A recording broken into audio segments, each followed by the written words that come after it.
Assalamualaikum adik-adik. Selamat datang di video pembelajaran IPA terbaru SMP MTS kelas 7. Sebelum kita simak video ini, jangan lupa ya di-subscribe dan aktifkan lonceng notifikasinya agar tidak ketinggalan video-video terbaru pembelajaran dari Kak Isni.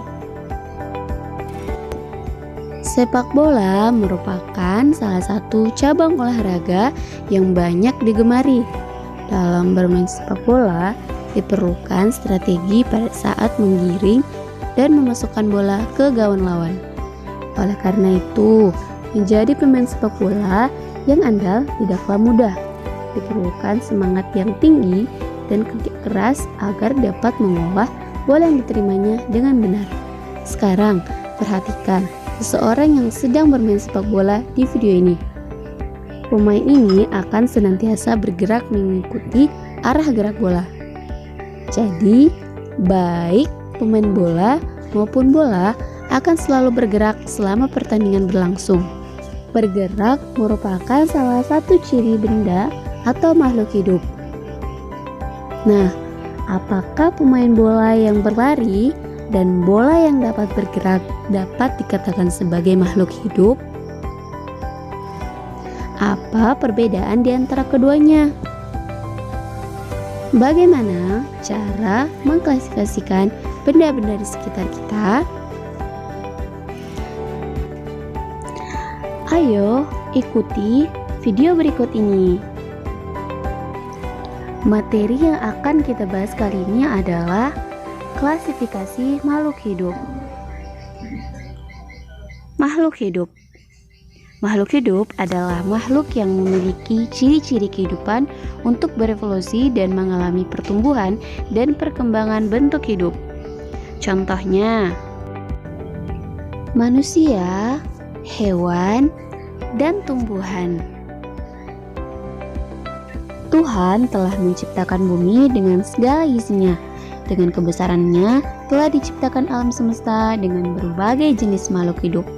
Secara garis besar, benda-benda yang ada di alam semesta ini terdiri atas benda tak hidup dan benda hidup. Benda tak hidup meliputi semua komponen abiotik dan benda hidup meliputi semua komponen biotik yang terdiri atas makhluk hidup. Benda tak hidup dikelompokkan menjadi dua bagian. Yang pertama adalah benda tak hidup yang bersifat alamiah, contohnya batu, pasir, dan logam. Ada pula benda tak hidup yang berasal dari contohnya televisi, lemari, dan panci. Oke, tadi kita sudah mengelompokkan benda antara benda tak hidup dan benda hidup.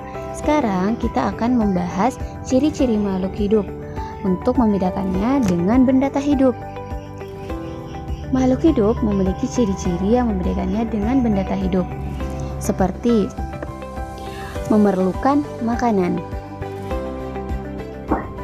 Makhluk hidup memerlukan makanan untuk mempertahankan hidupnya. Makanan berguna untuk pertumbuhan, mengganti sel-sel yang rusak, menghasilkan tenaga untuk melakukan berbagai aktivitas, dan untuk berkembang biak. Makhluk hidup memperoleh makanan dengan cara yang berbeda-beda. Tumbuhan dapat membuat makanannya sendiri melalui proses fotosintesis. Hewan dan manusia tidak dapat membuat makanan sendiri. Manusia memperoleh makanannya dengan cara memakan tumbuhan atau hewan. Yang kedua, bernafas. Sebagian besar makhluk hidup memerlukan oksigen dari lingkungan untuk bernafas. Oksigen yang dihirup saat bernafas digunakan untuk membakar makanan sehingga menghasilkan tenaga atau energi. Yang ketiga, mengeluarkan zat sisa. Zat sisa pada makhluk hidup merupakan sisa metabolisme tubuh yang tidak diperlukan lagi oleh tubuh, bahkan dapat mengganggu kesehatan tubuh apabila tidak dikeluarkan. Zat sisa pada makhluk hidup dapat berupa urin, keringat, uap air, dan karbon dioksida. Yang keempat, bergerak.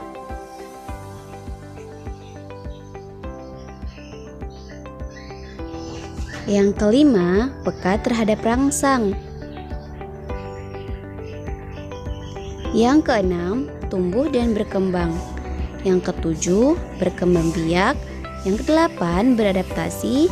Dan yang kesembilan, memiliki bahan genetik. Mencermati seluruh uraian video, sudah selayaknya kita mensyukuri karunia Tuhan yang ada di alam, dalam diri kita, dan juga di lingkungan kita. Makhluk hidup yang ada termasuk diri kita sendiri, benda-benda tak hidup di lingkungan, dan semua fasilitas hidup dianugerahkan Tuhan untuk kita pergunakan, rawat, dan lestarikan. Pemanfaatan karunia Tuhan dapat diwujudkan dengan berprestasi dan memberi sumbangsi bagi sesama.